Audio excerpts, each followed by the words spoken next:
Welcome to Revisit Books podcast, where we turn books into bite-sized wisdom you can use every day. Today, we're exploring a truly landmark book. We are. If you're looking to gain deep knowledge quickly, maybe avoiding that feeling of information overload you get with really influential texts, then this discussion is definitely for you. Absolutely. We're setting out today to pull out the highest value insights from what is honestly one of the most foundational works in modern thought. That's Daniel Kahneman's Thinking Fast and Slow. And it really is foundational, isn't it? It's huge, not just in psychology, but it fundamentally shifted economics, too. It did, which is why Kahneman got the Nobel Prize, largely for work he did with his longtime collaborator, Amos Tversky, who sadly passed away before the prize was awarded. Right. And our goal today isn't just to summarize this, massive book. It's more about giving you a richer, sort of more precise vocabulary. Exactly. A vocabulary to understand the systematic errors, the biases that happen inside your own head, probably every single day. That idea of vocabulary, it's so key here. Kahneman makes the analogy, doesn't he? Like, a doctor needs the language of medicine to diagnose an illness. We need these specific, named cognitive errors, biases, to even spot when our own judgments are going predictably wrong, rather than just being, random mistakes. Couldn't agree more. And they're really defining work, that 1974 article in Science magazine, Judgment Under Uncertainty, Heuristics and Biases, that laid it all out. It documented these mental shortcuts, these heuristics we use. Simplifying shortcuts. Yeah. Right. And the whole book, Thinking Fast and Slow, it really expands on this core idea. Human errors aren't chaotic. They happen in these distinctive, recurring patterns under specific conditions. We just need the labels to see them clearly. And to make it all graspable, Kahneman introduces this central framework, these two sort of fictional characters running our minds. Let's dive into that. System 1 and System 2. Okay, so System 1 is the star of the show, really. It's the intuitive engine. Think fast, automatic, completely effortless, associative. It's just always on. Always running in the background. Exactly. Continuously creating this coherent, flowing story of what's happening around us and inside us. It delivers that constant stream of impressions, intuitions, intentions, feelings, basically what we experience as consciousness. And it's incredible what it can do. I mean, it's System 1 that lets an experienced driver instantly sense danger from a car 2 lanes away, right? Or lets a chess grandmaster see a winning move in, seconds. Absolutely marvelous. But, and this is the crucial but, it's fundamentally a meaning-making machine. It prioritizes speed and coherence over slow, deliberate accuracy. Which is where System 2 comes in, or is supposed to come in. Right. System 2 is the contrast. It's slow, deliberate, effortful, logical. Its main job is really monitoring and checking System 1's suggestions. It's quality control. Kind of, yeah. When you have to do something complex, like that mental calculation 17 times 24. Ugh, don't make me do it now. Exactly. Or when System 1's immediate suggestion just feels off or questionable. That's when System 2 is supposed to step in, mobilize attention, scrutinize things, use logic, maybe even statistics. But here's the rub, isn't it? The mind generally runs on this law of least effort. System 2 is, fundamentally lazy. It is. Most of the time, it's operating in this low-effort mode. It tends to just endorse System 1's story, especially if it's a compelling, smooth, coherent story. Even if the facts aren't checked. Often, without checking the facts at all. And that's the direct pathway to those recurring, predictable biases we mentioned. So the whole point of the book, really, is to equip you, the decision maker, with the tools to recognize when that laziness, that quick acceptance, might be about to cost you something important. Precisely. When you can actually put a label on it, like knowing the halo effect, might make you judge someone unfairly just because they presented. Well, you can start to build in checks, maybe structural procedures to kind of counteract it. Okay, that sets the scene brilliantly. Now let's think about who this is really for. Beyond academics, who really needs this knowledge? Who benefits most from understanding, the quirks of their own judgment? Well, I think it's absolutely essential for anyone you could call a practitioner of judgment. Meaning? Meaning anyone whose job, whose livelihood, depends on making accurate assessments, often under uncertainty, often with way too much information. Think about high-stakes professions. Doctors, judges. Financial advisors, intelligence analysts, engineers making critical safety calls. The list goes on. And those professional examples really highlight how fragile System 2 can be, don't they? You mentioned that Israeli parole judge study. We absolutely have to talk about that because it's just, it's alarming. It is alarming. And it shows how things that seem completely irrelevant, like just environmental factors, can totally undermine objective judgment. Okay, lay it out for us. What did they find? So researchers tracked these 8 experienced Israeli parole judges over entire workdays. Now, the default decision was denial, granting parole required more effort, more System 2 thinking. Okay. The crucial variable they logged was simply the time of day, specifically in relation to the judges' 3 scheduled food breaks. And the findings were, frankly, disturbing. The approval rate for parole requests shot up right after each meal, didn't it? To around 65%. Exactly, a significant spike. But then, or the next couple of hours leading up to the next break, It plummeted. steadily dropped, approaching almost 0 right before they were due to eat again. The implications are just huge. System 2 needs energy, literally glucose. So as the judges got hungrier, more tired? Their System 2 resources were depleted. They defaulted back to the easier, less effortful option. Just deny the request. It takes less mental energy, even if the specific case might warrant a much more complex, careful consideration. Wow. If a decision about someone's freedom can hinge on whether the judge had a sandwich recently, it just fundamentally changes how we should view professional judgment, doesn't it? It really does. It tells you, listening now, that success in these high-pressure roles isn't always just about raw intelligence. It's also critically about managing the cognitive energy, the stamina of your system, too. Precisely. And that links directly into another group this is for, the self-improver. Anyone interested in understanding self-control or maybe lack thereof, impulsivity. Ah, yes. Talk about the cognitive reflection test, the CRT. Right, because CRT is this simple, clever test. It measures your willingness to actually engage System 2 to override an intuitive but incorrect answer that System 1 spits out immediately. Like that classic bat and ball problem.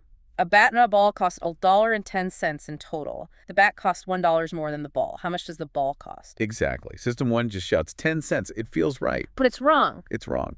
The correct answer, 5 cents for the ball and more $1.05 for the bat, requires you to slow down, engage System 2, do the actual math. So what did they find about people who score low on the CRT? People whose System 2 doesn't step in easily? They show specific, measurable impulsivity in other, completely unrelated decisions. They have a strong preference for immediate gratification. Like choosing less money now over more money later. Exactly. In one study, low CRT scorers were far more likely to choose, say, $3,400 today over waiting a month for $3,800.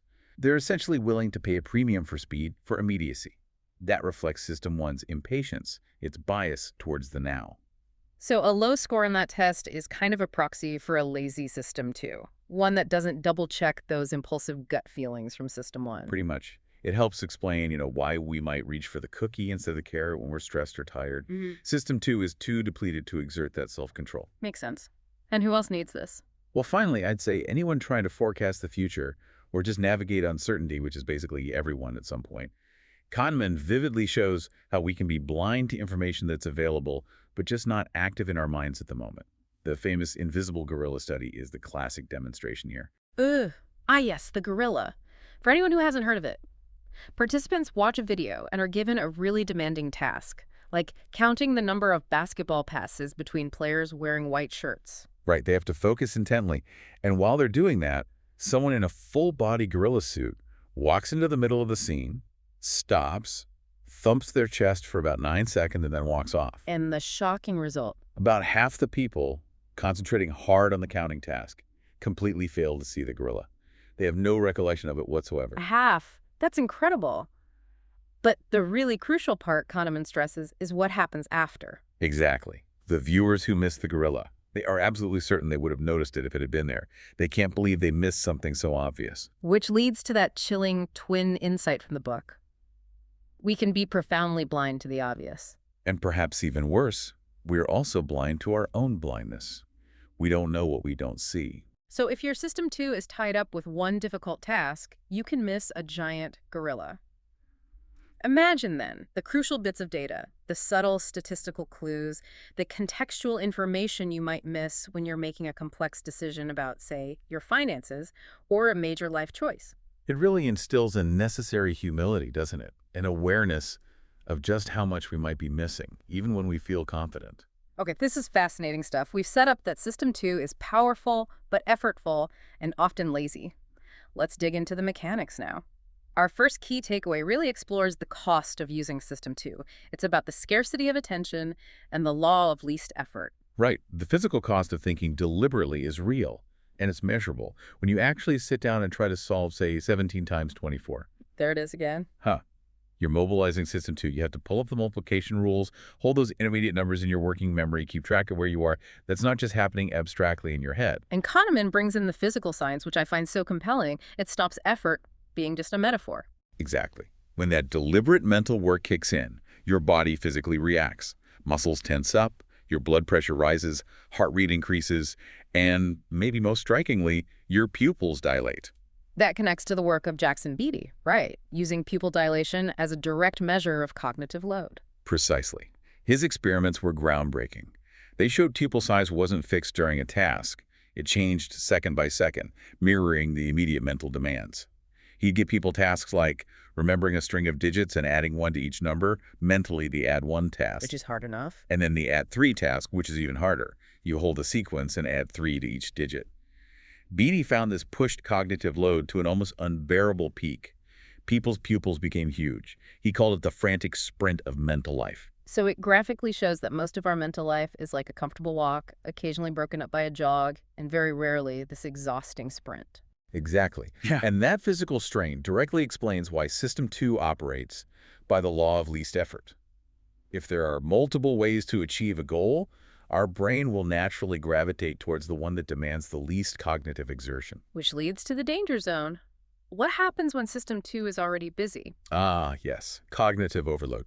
If System 2 is tied up maybe trying to remember a 7-digit number for a few minutes, it just doesn't have the spare capacity to monitor System 1 or exert self-control. And that's when we make poorer choices, like the cake versus fruit salad experiment. That's the classic example. People asked to choose between rich chocolate cake or a healthy fruit salad were significantly more likely to go for the cake, the immediate impulsive reward, if their System 2 was already occupied holding those digits in memory. So System 1, the impulsive one, gets its way when the guard System 2 is distracted or tired. Basically, yes. System 1 has a bias towards immediate gratification, towards the easy, the tempting. When System 2 is depleted, we're more likely to make selfish choices, use superficial judgments, or just give in to temptation. A failure of self-control caused by running out of mental juice. But there's an interesting flip side to this effortful strain, isn't there? The state of flow. Ah, flow. Yes, Csikszentmihalyi's concept. Flow is fascinating because it shows that intense concentration doesn't have to be painfully effortful. How does that work? In a state of flow, you're deeply immersed in an activity, maybe playing complex chess, coding, playing music, or even, as Kahneman mentions, racing a motorcycle at high speed. Concentration is intense, but it feels effortless. So unlike the add 3 task, maintaining focus and flow doesn't deplete your self-control resources. Exactly. That's the key distinction, because in flow, your attention is fully absorbed by the task itself, and there's usually no internal conflict, no temptation to resist. System 1 and System 2 are kind of aligned on the goal, so all your mental resources are available for the task, not being burned up, just trying to stay focused or fight distractions. It's an incredibly efficient use of attention. Okay, that gives us a great picture of System 2's limits and costs. Now let's switch focus to the powerhouse, System 1. Our second key takeaway is all about how System 1 creates a coherent, often biased story. Right. System 1's main job is sense-making, and it does it incredibly quickly. It operates based on a fundamental principle. Kahneman gave this great acronym, WYSIAD. What you see is all there is. It sounds simple, but the implications are huge. They really are. WYSIAD means System 1 is like a master storyteller, but a fundamentally ignorant one. It constructs the best possible, most coherent narrative it can, using only the information that's currently active in your mind. Regardless of the quality or quantity of that information. Precisely. It doesn't care if the information is patchy, unreliable, or incomplete. Its job is to make it make sense now. And to do that, it actively suppresses doubt and ambiguity, because doubt just gets in the way of a smooth story. That Mindic example you mentioned earlier illustrates this perfectly. If I just say Mindic is intelligent and strong, your System 1 instantly leaps to a positive conclusion, probably about her leadership skills. It feels complete. Your mind doesn't automatically go, hang on, is she also corrupt? Is she cruel? We need more data. No, because the initial description was positive and coherent. System 1 doesn't naturally search for missing evidence, especially evidence that contradicts the initial impression. It treats what it sees as all there is to see. Great for speed, terrible for balanced judgment when info is limited. And this relentless drive for coherence immediately triggers related ideas, which leads straight into the halo effect. Ah, yes, the halo effect, where our first impression of one trait dramatically colors how we interpret everything else we learn about that person. It forces later information to fit the initial narrative. Like the Allen and Ben study. Remind us of that one. Okay, so participants read descriptions of two people. Allen is described as intelligent, industrious, impulsive, critical, stubborn, envious. Okay. Ben has the exact same 6 words, but in the reverse order. Envious, stubborn, critical, impulsive, industrious, intelligent. Logically identical information, but the perception is totally different. Massively different. Allen is viewed much more favorably. Why? Because intelligent and industrious come first, creating a positive halo. His later stubbornness is interpreted through that lens maybe as dedication or conviction. Whereas Ben starts with envious and stubborn, creating a negative halo. Right. So even his intelligence and industriousness later on are seen more suspiciously, maybe as tools for his negative traits. The first impression changed the meaning of the exact same words. And that has real-world consequences, especially in things like meetings or evaluations. Huge consequences. If you're in a committee trying to get genuinely independent judgments, you absolutely have to find ways to decorrelate errors. Meaning, stop everyone influencing each other prematurely. Exactly. A simple, powerful technique is just to make everyone write down their initial thoughts or summary before any open discussion starts. Yeah. Otherwise, the first person to speak, especially if they're confident or senior, creates a halo. Their System 1 story starts to unconsciously shape everyone else's thinking. Independent initial thoughts preserve the group's collective wisdom. System 1's coherence seeking also makes us susceptible to priming effects, right?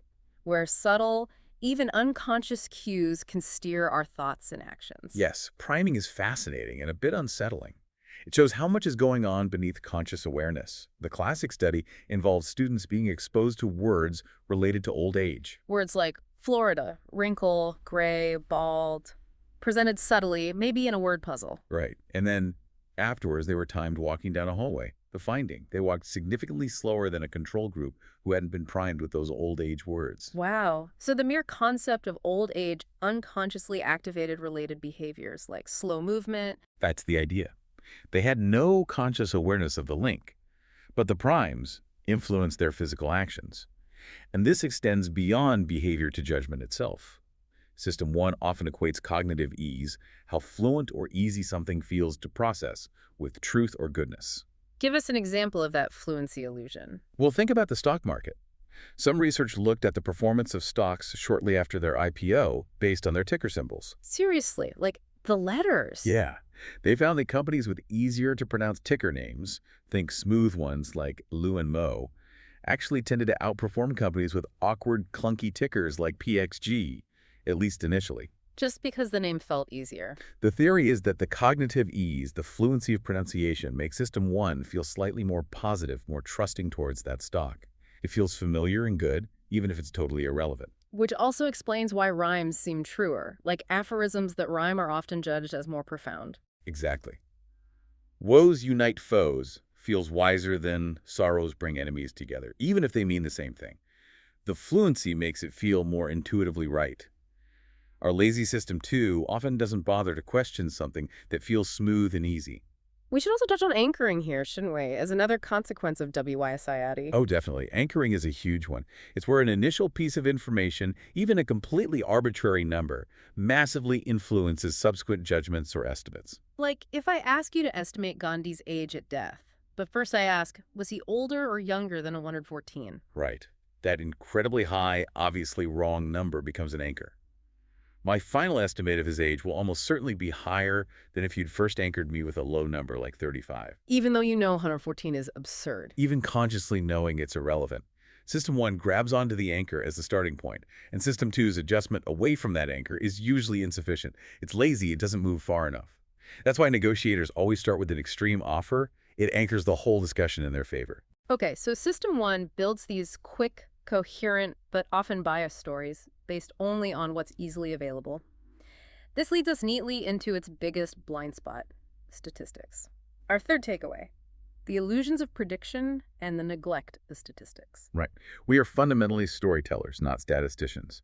Our intuition craves causes and narratives, not abstract probabilities or base rates. This leads directly to what Kahneman calls the law of small numbers. Which is basically the opposite of the real law of large numbers. Exactly. It's our exaggerated, almost blind faith that small samples will perfectly reflect the underlying reality.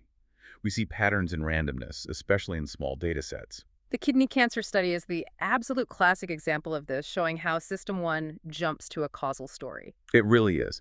So the data show that the counties in the U.S. with the very lowest rates of kidney cancer tended to be rural, sparsely populated, and often in traditionally Republican states. And System 1 immediately thinks, clean living. yeah, Fresh air, less stress, traditional values.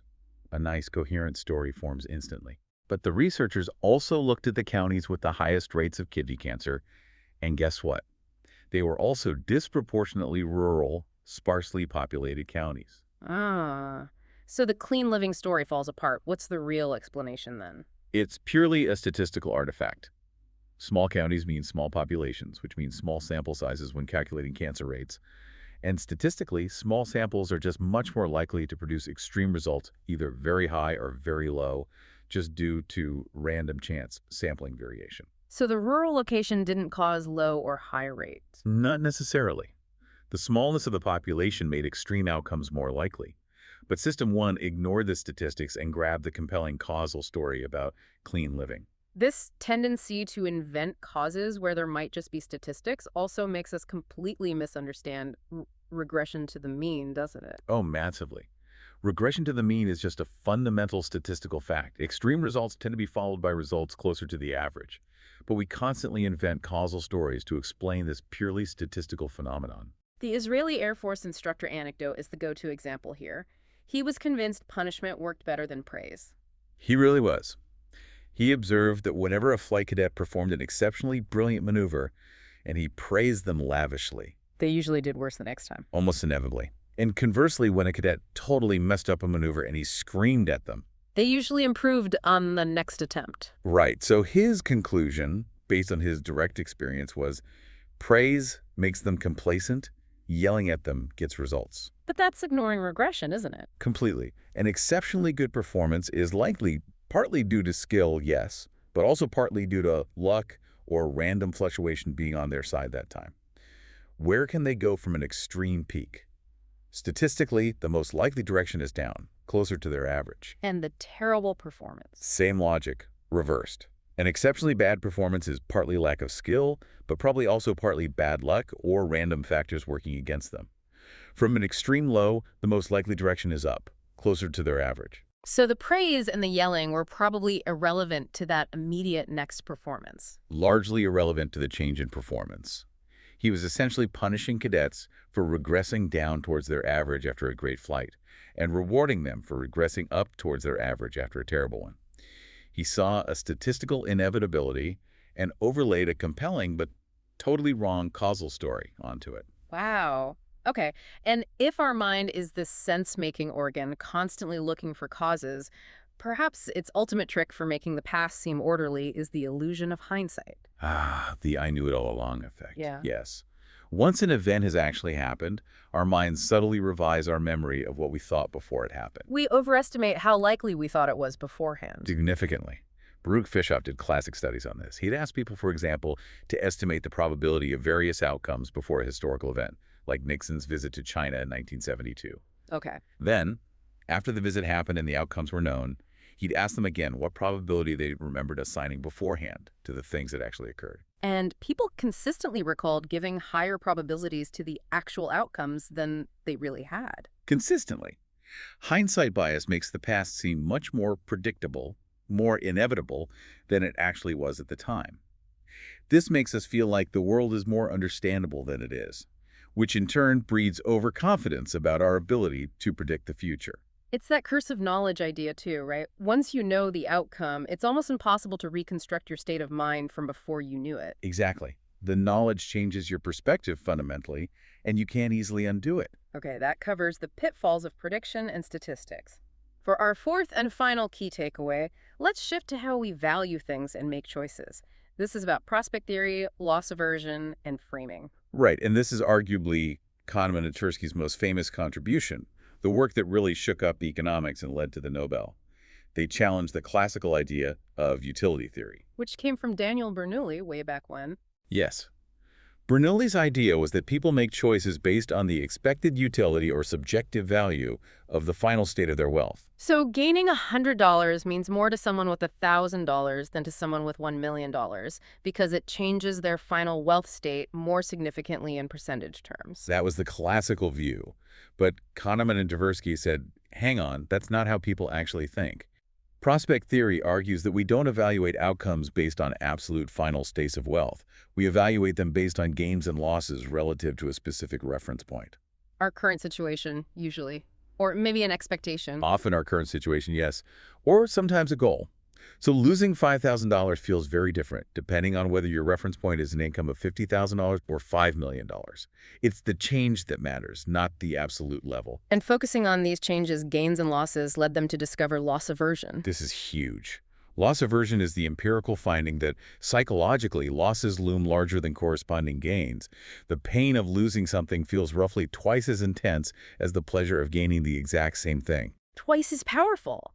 So losing $100 hurts about twice as much as gaining $100 feels good. That 2.1 ratio seems remarkably consistent across many domains. It's a fundamental asymmetry in how we weigh gains and losses. And the implication of that is we're wired to be protective. Very much so. As Kahneman puts it, animals, including us, will fight harder to prevent losses than to achieve gains. Loss aversion acts as this incredibly powerful conservative force, biasing us heavily towards maintaining the status quo, towards keeping what we already have. It explains why it's so hard to give things up, even for a potential benefit, like clinging to an underperforming stock because selling it would mean realizing the loss. Exactly. Or why negotiations over concessions are so much harder than negotiations over new benefits. The perceived pain of losing an existing privilege is just weighted much more heavily than the potential pleasure of a future gain. It anchors us. And because we're so sensitive to this gain-loss distinction, our choices can be easily swayed by how information is presented by framing effects. Yes. Since System 1 reacts to the immediate emotional feel of things, not necessarily the underlying logic, the way you frame a choice, presenting it as a gain or a loss, can completely change preferences, even if the options are statistically identical. The medical framing examples are always so stark, like surgery outcomes. They really are.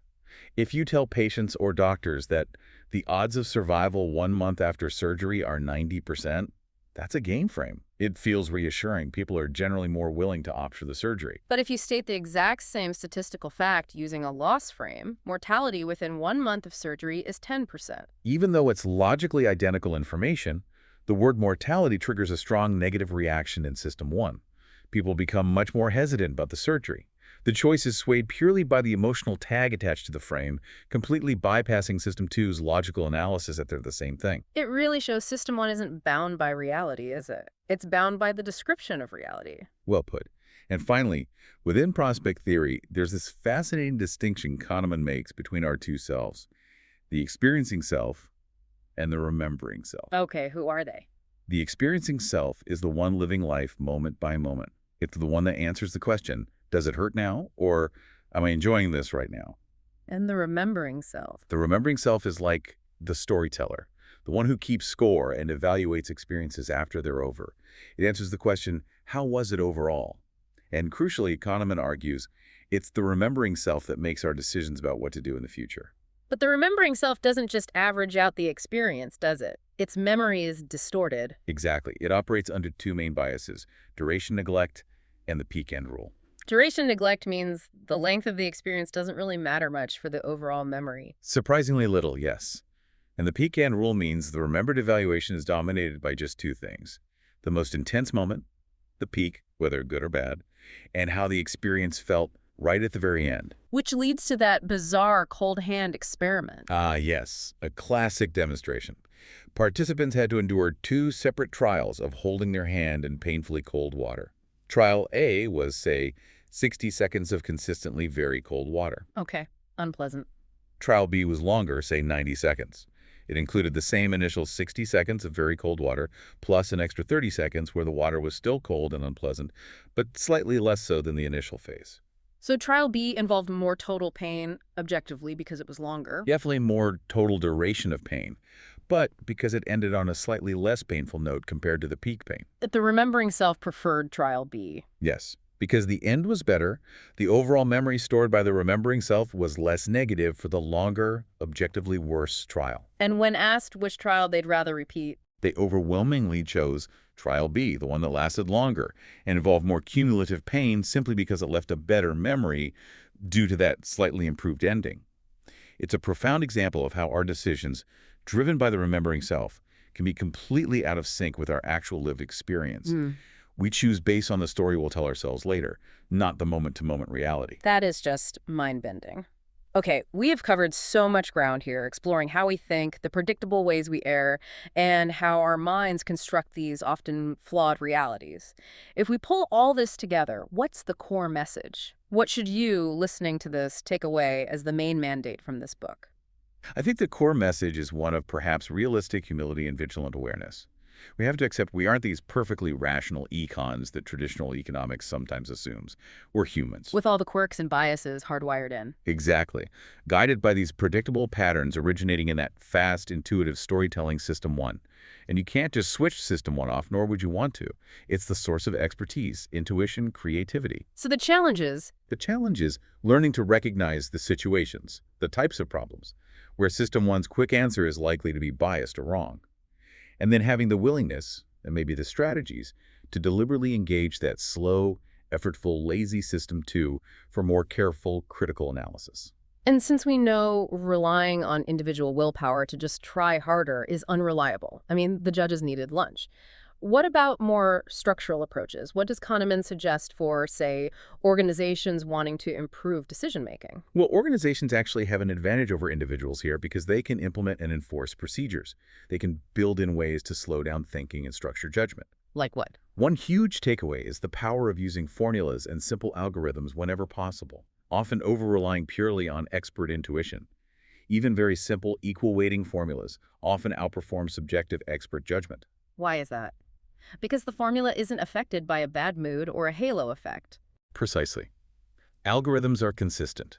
They aren't susceptible to sampling biases, cognitive load, emotional fluctuations, or storytelling biases in the same way humans are. The APGAR score for newborns is a great example, isn't it? A simple checklist. Perfect example.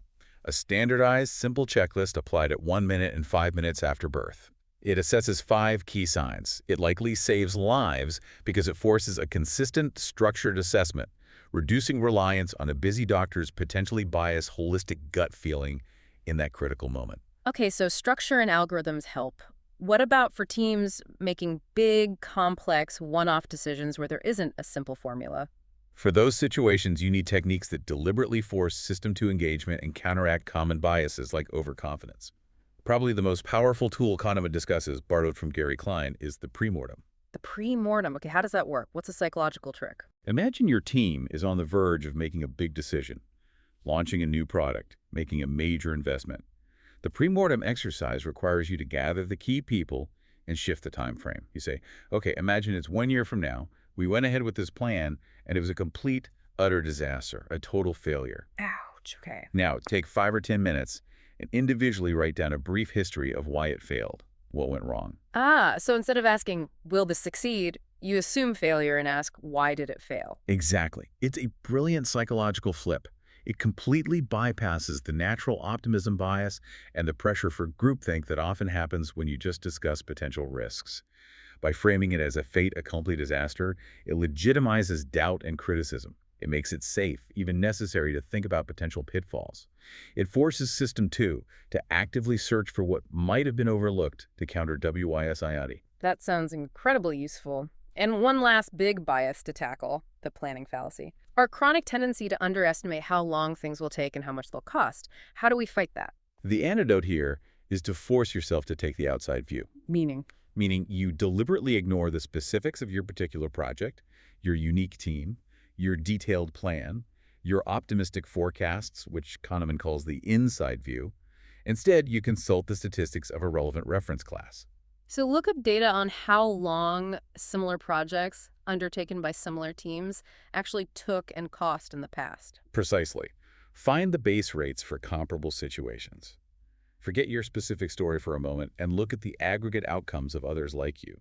This requires humility, accepting your project probably isn't as special or immune to common problems as your System 1 wants you to believe. It anchors your forecast in reality, rather than just optimistic speculation. It's a powerful reality check. It replaces System 1's compelling but likely biased internal narrative with System 2's cold, hard, statistically informed perspective. It brings your forecast much closer to what's statistically likely. That's today's breakdown. While this discussion cannot replace the book's full text, it can offer a glimpse into its teachings. I hope you found this discussion helpful, and I look forward to sharing more. Let me know what book next you want to discuss. And maybe one final thought to leave you with, picking up on that remembering self idea. If we know our decisions are largely driven by this flawed remembering self, which cares immensely about peaks and especially ends, but neglects duration, consider this. What's one small, deliberate thing you could plan into your next significant experience? Maybe a vacation, a big work project, even just an important weekend specifically designed to make the end of that experience as positive as possible. It might just shape your entire memory of it, regardless of any difficulties along the way.